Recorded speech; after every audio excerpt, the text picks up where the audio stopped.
Your question to President Reagan.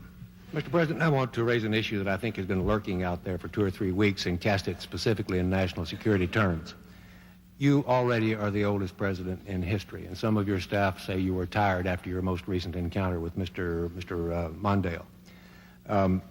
I recall yet that President Kennedy had to go for days on end with very little sleep during the Cuba Missile Crisis. Is there any doubt in your mind that you would be able to function in such circumstances? Not at all, Mr. Truitt, and I want you to know that also I will not make age an issue of this campaign. I am not going to exploit for political purposes my opponent's youth and inexperience.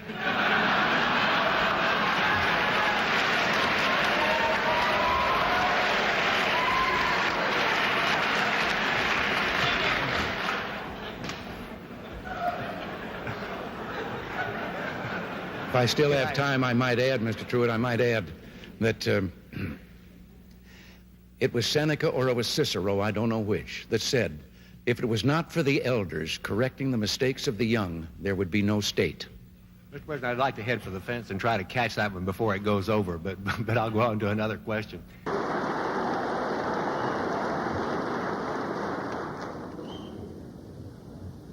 Mr. Speaker, Mr. President, distinguished members of the Congress, honored guests, and fellow citizens.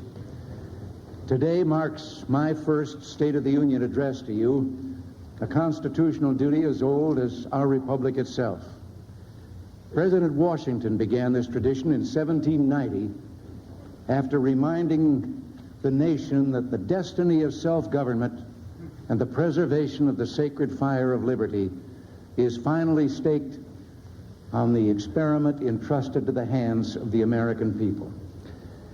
For our friends in the press who place a high premium on accuracy, let me say, I did not actually hear George Washington say that.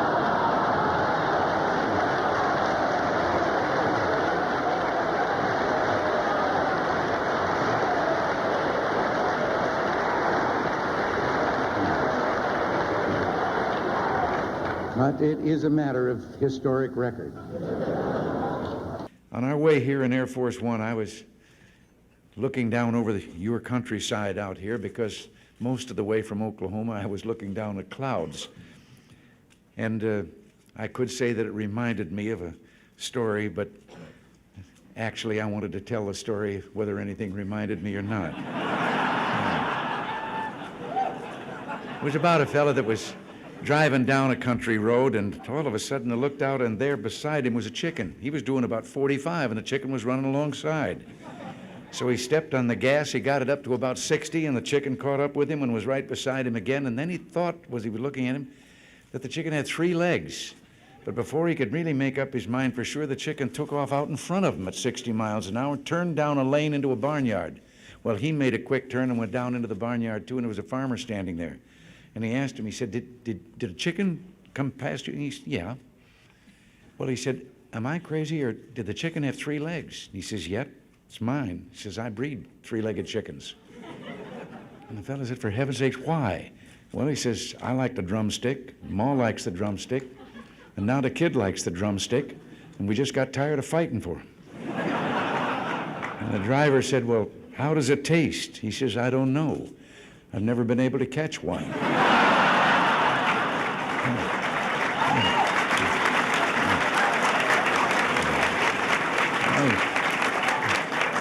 Well, seriously, since... Thank you very much. Thank you all. Thank you. As Henry VIII said to each one of his 6 wives, I won't keep you long.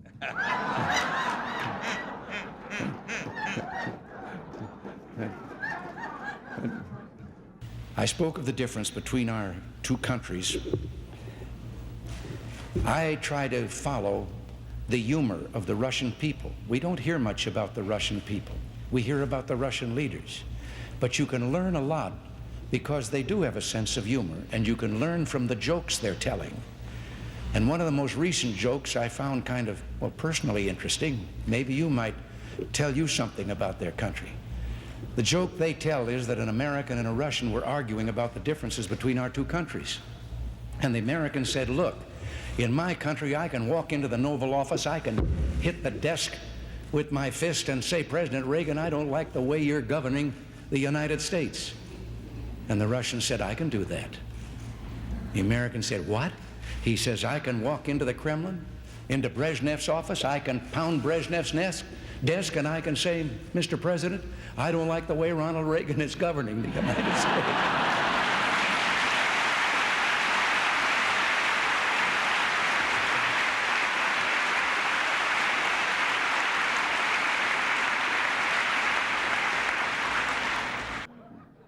Now, I know that a lot of you have been having some fun with my advancing years. You even tied my recent surgery to my age. Well, I got to be honest with you. I had that same operation when I was young, and it felt so good I wanted to have it done again before I was too old.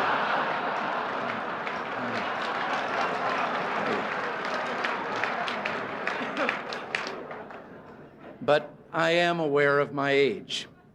When I go in for a physical now, they no longer ask me how old I am. They just carbon date me. Incidentally, I've got a news item for you. We have a spin-off from our Star Wars research. It's a helmet for me to wear at press conferences. All I do is push a button and it shoots down incoming questions. You have to admit, though, that my attitude is better than linebacker George Atkinson's when he was with the Oakland Raiders. Someone asked him what the player's reaction would be if the press box blew up. He said we'd have 30 seconds of respectful silence and then continue with enthusiasm.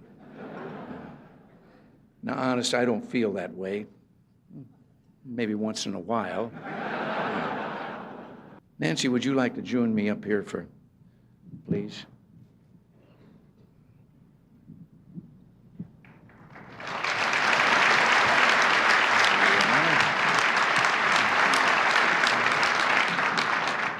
I know it's getting late, dear, but it's not often that we have so many people who've written about us and broadcast about us all together in one room like this, and I thought you might like to say a few nice words to them.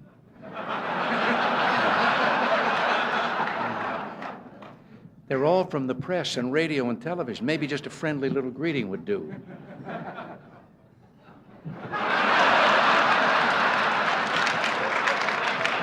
How about just a word or two, something friendly, even one kind word? I'm thinking. Seriously, my friends, as always, we've had our share of laughs tonight at one another's expense, which is as it should be in a city where the issues are important and the passions run so deep.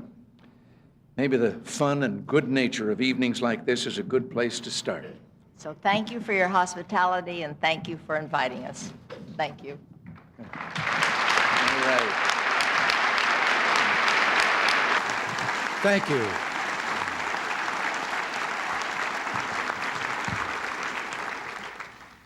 Thank you all so very much. In all the 36 anniversaries of my 39th birthday, this has certainly been the most memorable. George, Barbara, all of you up here on the top shelf, together with me, and all of you, ladies and gentlemen, I am enormously touched. Yes, today is my birthday. 75 years ago, I was born in Tampico, Illinois, in a little flat above the bank building. We didn't have any other contact with the bank than that.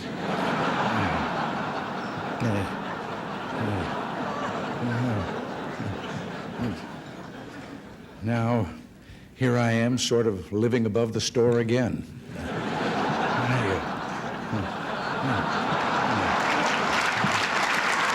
And you've already, it's kind of been touched upon here that, speaking of old times, you may have heard that tomorrow is my birthday. Now you know about that.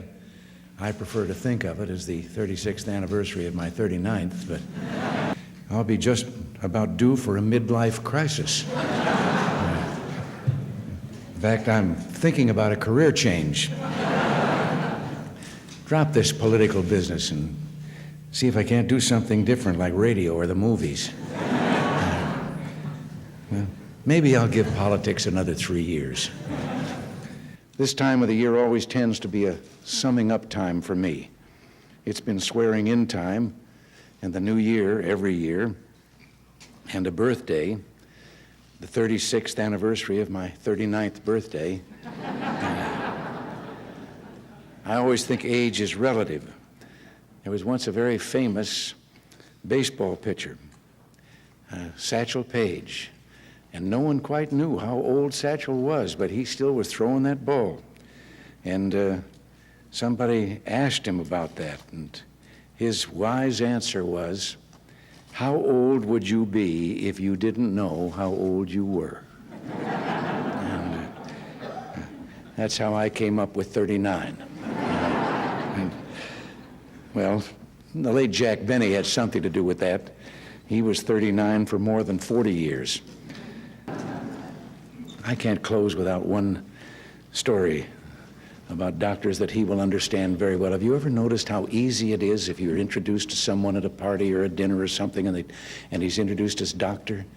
And then there's always those people that suddenly start saying, "Doctor, I've been having..." Well, we had a fellow in show business, Moss Hart, the playwright, who was an inveterate along that line. And so one night at a cocktail party in Hollywood, he was introduced to a Dr. Jones.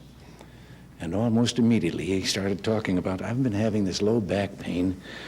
And the fellow that introduced them said, "Moss, Dr. Jones is a doctor of economics." And that didn't stop Moss at all. He said, "Doctor, I was buying some stock the other day." No. Well, I don't want to go on too long. This is, after all, Las Vegas. And outside just a moment ago, I saw a fellow trading 10 passes to the Reagan talk for 1 ticket to Frankie Valley. I'm mindful, too, that bringing things to a good conclusion is always a tricky business. You were told that I was a sports announcer, WHO Des Moines. Well, back in those days, the great evangelist Amy Semple McPherson was making a tour of the country holding revival meetings, and one of them in Des Moines. Now, the station thought it would be a good idea, an enterprising public relations man, to interview Amy Semple McPherson. But why they picked a sports announcer to interview that noted evangelist, I'll never know. But there we stood in the studio, and I asked her several what I thought were appropriate questions, and then she answered graciously, but then went into a very fervent plea about the success of her meeting. And I sat down until suddenly I heard her saying good night to our radio audience, and I looked up at the clock, and there were only 4 minutes to go. Well, I didn't know enough about Amy Semple McPherson that I could fill 4 minutes. So I got up, and in those days of radio and disc jockeys and so forth, I started thanking the noted evangelist Amy Semple McPherson and so forth, but I did like this, which means get a record ready.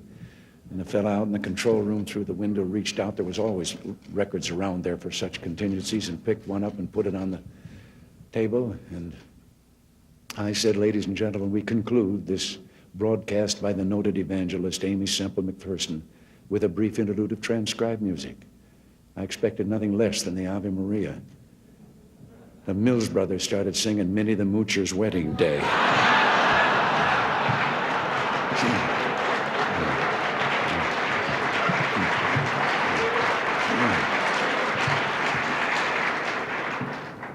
She never did say goodbye. She just slammed the studio door as she went out.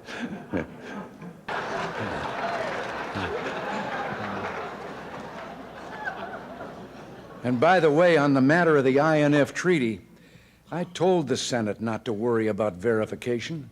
I told them I'd take care of it.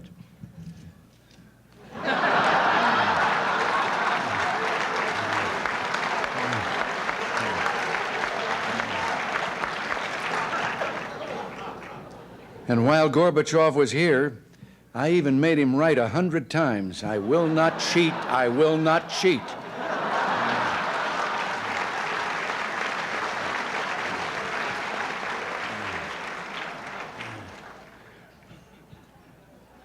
Oops.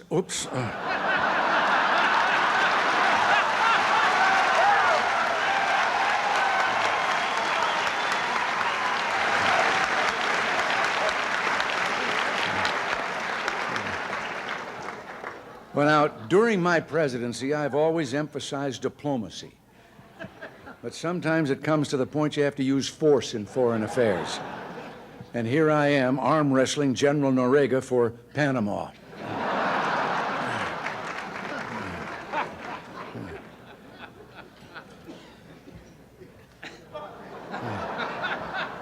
We really enjoyed our trip to China, and we're amazed that the population was over 1 billion people.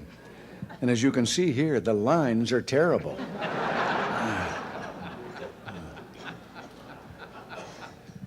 On another trip, the government of Indonesia gave us these gifts, and they're our friends.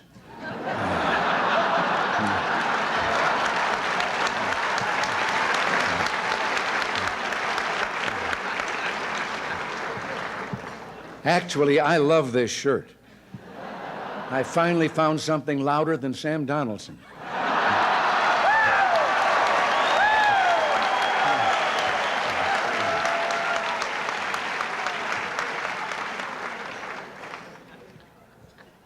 And speaking of the press, remember during the Contra Aid vote when the networks wouldn't let me on the air?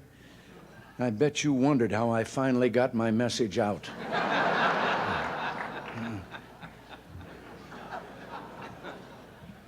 It's no secret that the press and I sometimes don't get along. In addition to my standard ploy of using helicopter noise to avoid reporters' questions, I've now added a new method to avoid questions: tear gas.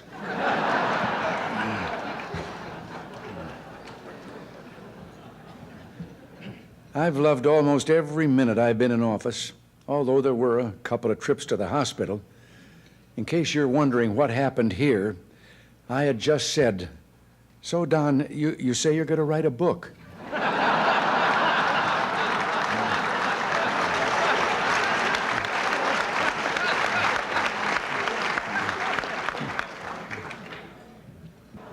One of my greatest enjoyments is talking to the young men and women who defend us from attack. Here I am on top of the White House, and the soldier is explaining where he thinks the next book will come from.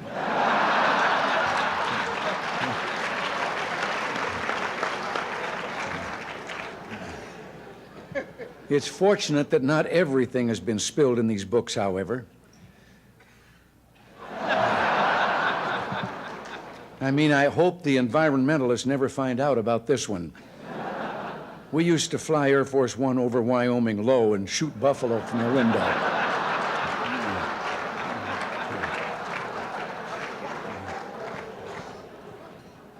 But I'll tell you someone I trust totally, George Bush.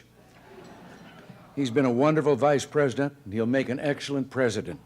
And that's why I endorsed him and why I'll work hard for him this fall.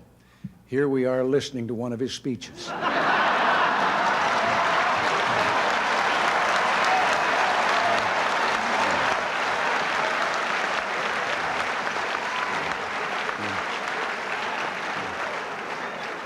You here tonight do good, hard, creative work, and I respect that too. So, as we say our farewells here tonight, this salute's for you.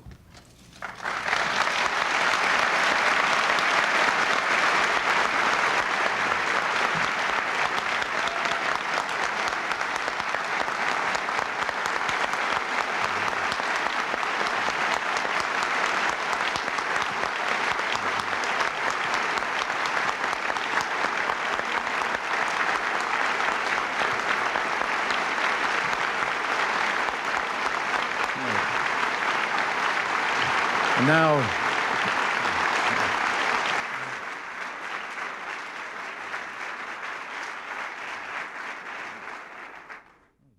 thank you very much, but I think George and I should be applauding you. I thought it'd be good to get together now that we've all rested from our summer vacations. Although it's true summer vacations aren't always restful, you know that leads to a story. There was a fellow that was on his way to a mountain resort, and a policeman stopped him and said, "Did you know that you're driving without taillights?" And the driver hopped out of the car. He was so badly shaken that the officer took pity on him and said, well, now, wait a minute, calm down. It's not that serious an infraction. The fellow said, it may not mean much to you, but to me it means I've lost my trailer, a wife, and 4 kids.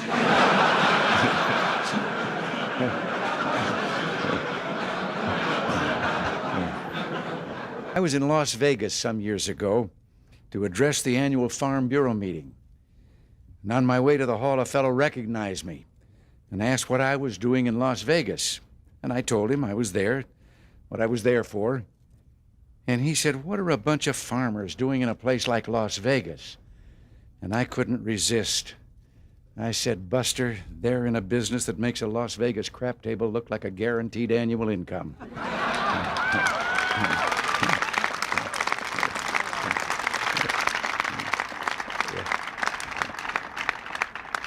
You know, there's a story about a pig and a chicken. They got tired of farm life, decided to find jobs in town.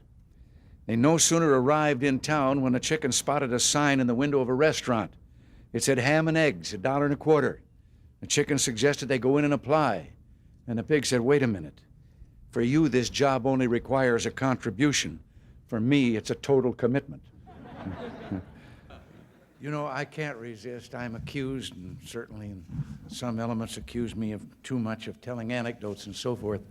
But I think it'd be appropriate before I say anything else that one of my favorite stories about government had to do with an employee who sat at a desk and papers came to his desk. He read them and determined where they were to go and initialed them and sent them on. And one day a classified document came there, but it came to him, so he read it, initialed it, and sent it on. 24 hours later, it came back to him with a note attached that said, you weren't supposed to see this. Erase your initials and initial the erasure.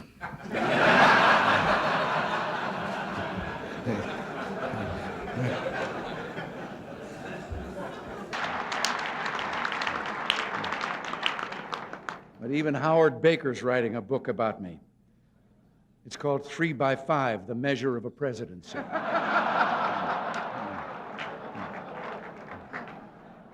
Mike Devers, in his book, said that I had a short attention span. Well, I was going to reply to that, but oh, what the hell, let's move on to something else.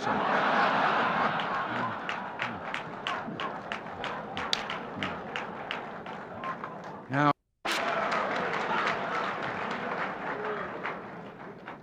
George Bush is doing well. George has been a wonderful vice president, but nobody's perfect. I put him in charge of anti-terrorism, and the McLaughlin Group is still on the air.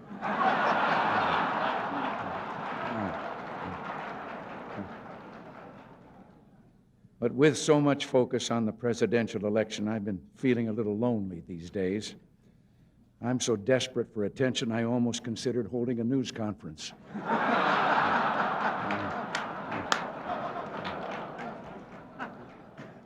I've even had time to watch the Oscars. I was a little disappointed in that movie, The Last Emperor. I thought it was going to be about Don Reagan.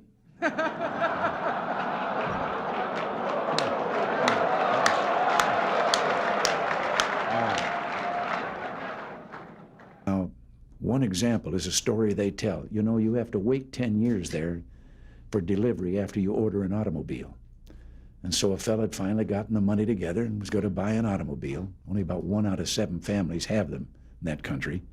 And he went through all the paperwork and everything and finally signed the last paper, laid down his money, and then the man behind the counter said, come back in 10 years and get your automobile. And the man said, morning or afternoon? And wait. The fellow behind the counter says, well, what difference does it make 10 years from now? And he said, well, a plumber's coming in the morning.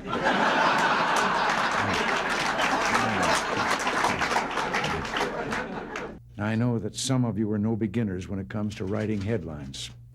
Reminds me a little bit of a cub reporter. You knew that something would remind me of a story. A cub reporter whose first solo assignment was interviewing a fellow who was just going to have a birthday that made him the oldest person in town. And he got to the address. It was an older building out in the outskirts of the city, and elderly gentleman ushered him in.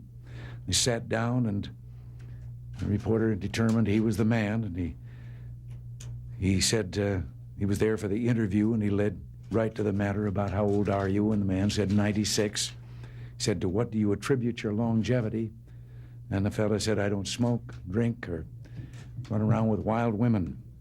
And at that moment, there was a crash from upstairs. And the reporter looked up, and he said, what was that? And the old boy said, oh, that's Dad. He's drunk again.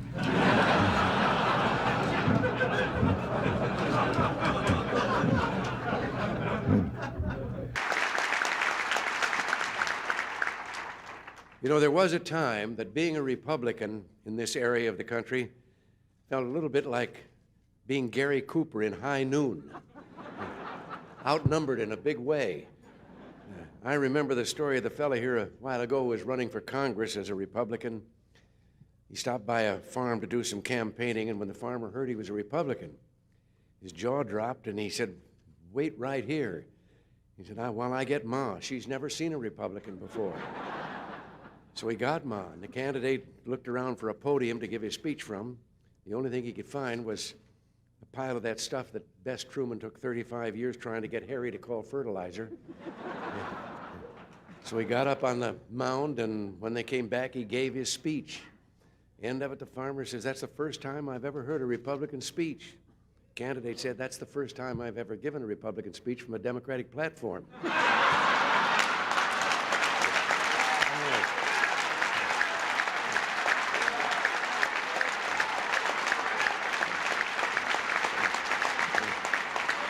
It can be best described in a story I like. Three fellows that went out of the building to get in their car and found they'd locked the keys in. They were locked out. And one of them said, get a wire coat hanger, and we straighten it out, and I can get the... And the other one says, you can't do that. Somebody think we're stealing the car. And the third one said, well, we better do something pretty quick because it's raining, starting to rain, and the top's down.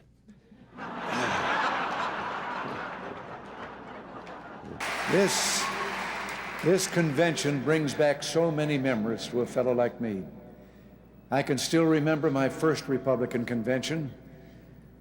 Abraham Lincoln giving a speech that sent tingles down my spine. No, I have to confess I wasn't actually there.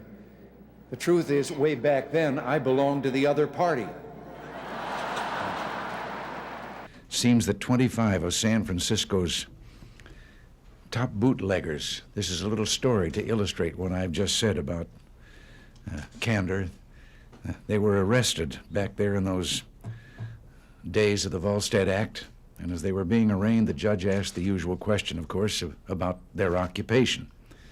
And the first 24 were all engaged in the same professional activity. Each claimed he was a realtor. And then he got to the last one, the 25th, and says, and what are you? He asked the last prisoner, and the fellow says, Your Honor, I'm a bootlegger. And the judge was surprised, but he laughed, and he said, well, how's business? He said it'd be a lot better if there weren't so many realtors around. President Alfonsi and I have much in common. We both have gone through many campaigns and asked for votes from many different kinds of people.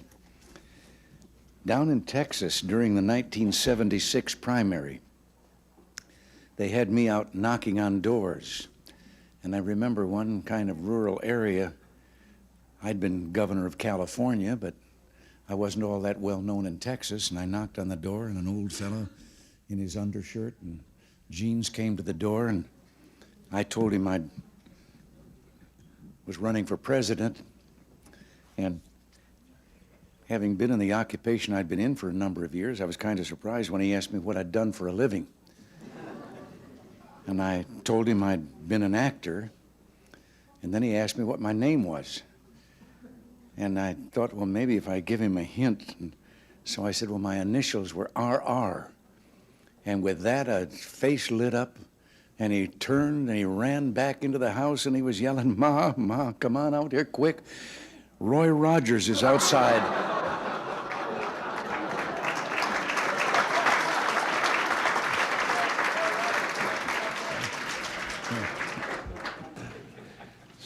course, asking for help suggests a certain degree of trust, which reminds me of a story. It has to do with a fellow that fell off a cliff, and he grabbed a limb on the way down, and there he hung, dangling above the rocky canyon, and he looked up and didn't see anyone, and he finally shouted out, "Oh, Lord, if you're up there, tell me what to do."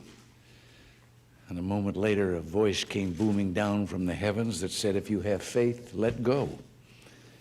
Well, he took another look down at those rocks 200 feet below, then looked up again and says, "Is there anyone else up there?"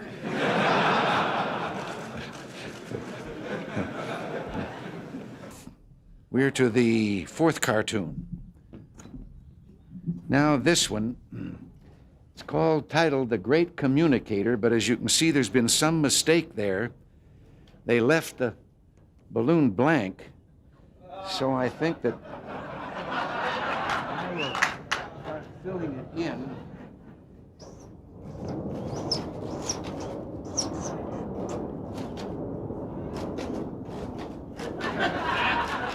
I forgot what I was going to say.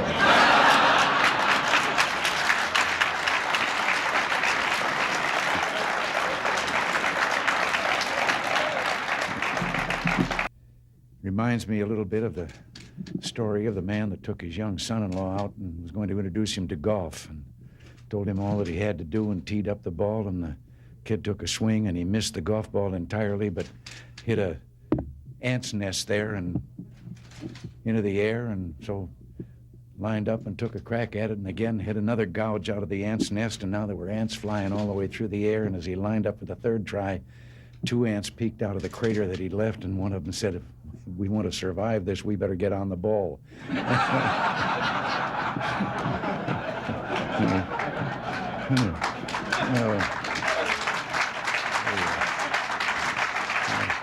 Being a former Democrat myself, I know how difficult it is. We're proud to have you all with us. I have to tell you that I had started working for the party before I got around to joining it. And one night, 1962 state campaign in California, I was speaking at a fundraiser, and a woman stood up in the middle of the audience and asked me if I'd re-registered. And I said, "No, but I'm going to." She said, "I'm a registrar." She walked right down the middle aisle, put the paper up, and I signed up, and then said, "Now, where was I?" Could I just say something here about this? I'm half Irish, too. The other part is English and Scotch.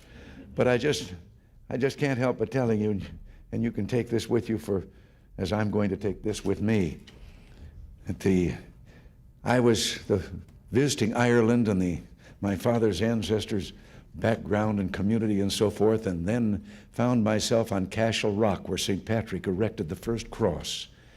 And the young Irish guide was taking us through the old ancient cemetery.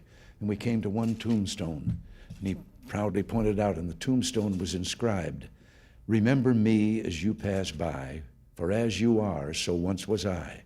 But as I am, you too will be, so be content to follow me."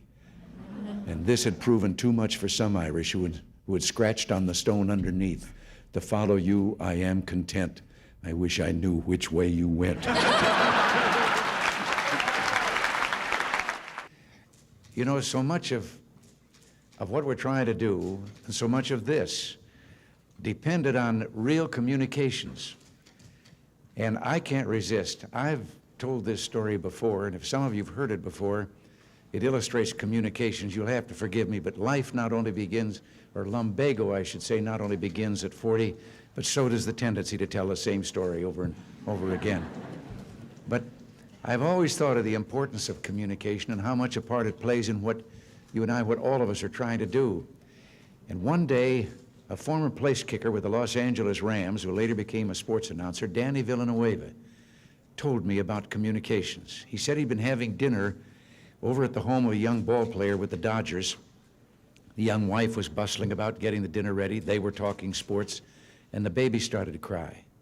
And over her shoulder, his busy wife said to the ball player, "Change the baby."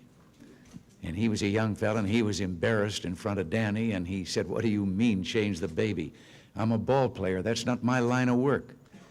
And she turned around, put her hands on her hips, and she communicated. She said, "Look, Buster, you lay the diaper out like a diamond. You put second base on home plate. You put the baby's bottom on the pitcher's mound. You hook up first and third, slide home underneath, and if it starts to rain, the game ain't called. You start all over."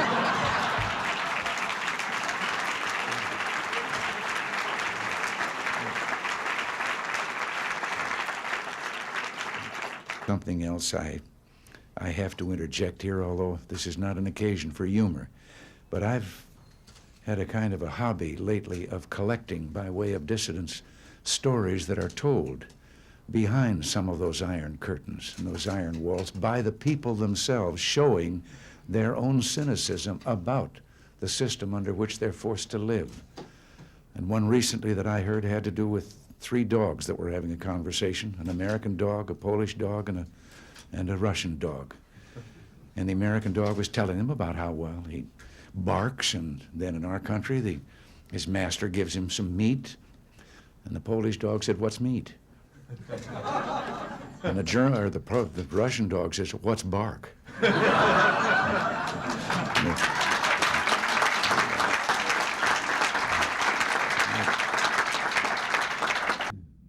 reminds me of a story. In case you were wondering, this is my way of sliding into a story. Many of you here work on East-West trade issues, and I like to collect stories that I can verify that the Russian people tell among themselves, so I'm going to tell you this one. It's about General Secretary Gorbachev. Seems that as part of the campaign to straighten things out there in his country, he had issued an order that everyone caught speeding or seen speeding should get a ticket, no matter how important they might be. Well, one morning he was out at his country home and realized that he was running late for a meeting that he had in the Kremlin, and he went out to get in his car and told the driver to get in the back seat that he'd drive. And he did, and down the street he went, and they passed 2 motorcycle policemen, and one of them took off after him. And a little while later he came back and joined his companion, the other motorcycle officer, and the fellow said, "Did you give him a ticket?" And he said, "No." Well, he said, "Why not?" Well, he said, no, this was someone too important. Well, he said, "We were told to give it no matter who it was that they were going to take." No, he says, not that. Well, he said, "Who was it?" Well, he said, I don't know. I couldn't recognize him there. But his driver is Gorbachev.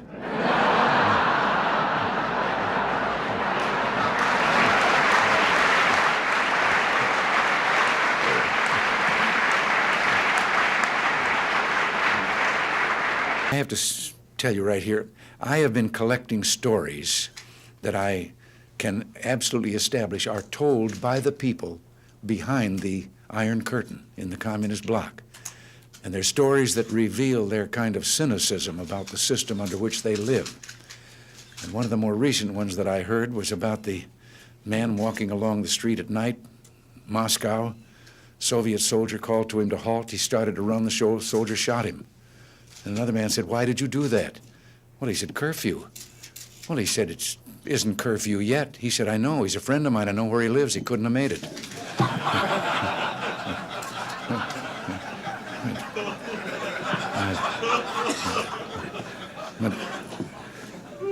Slander number 3. That does, I shouldn't, I know, but that does trigger another one of those stories I've picked up from over there. They came to General Secretary Gorbachev, and they told him there was a woman in the Kremlin, and she wouldn't leave unless she could see him. So he said, "Well, bring her in," and they brought her in. And he said, "Old mother, what is it? What?" She said, "I have a question." He said, "All right." She said, "Was communism invented by a politician or a scientist?" Well, he said, a politician. She said, "That explains it. A scientist would have tried it on mice first."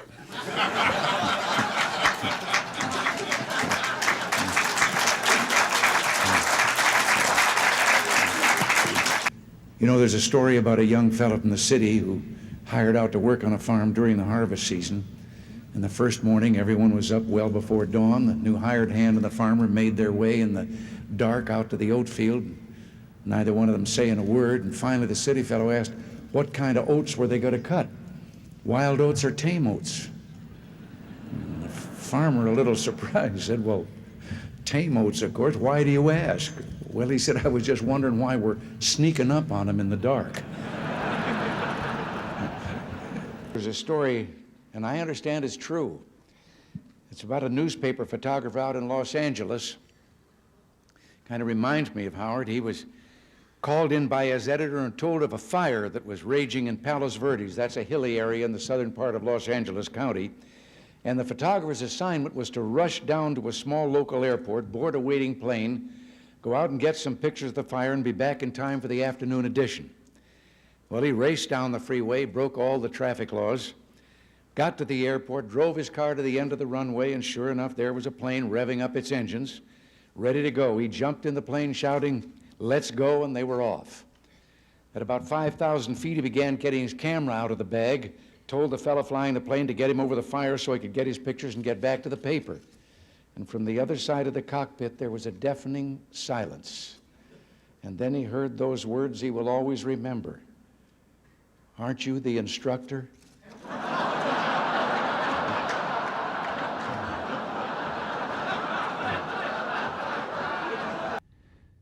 You know, when I think of the welfare system, it reminds me of a story, and I know some here have heard me tell this before, and maybe everybody knows it, but pretend that you haven't heard it because I like to tell the story.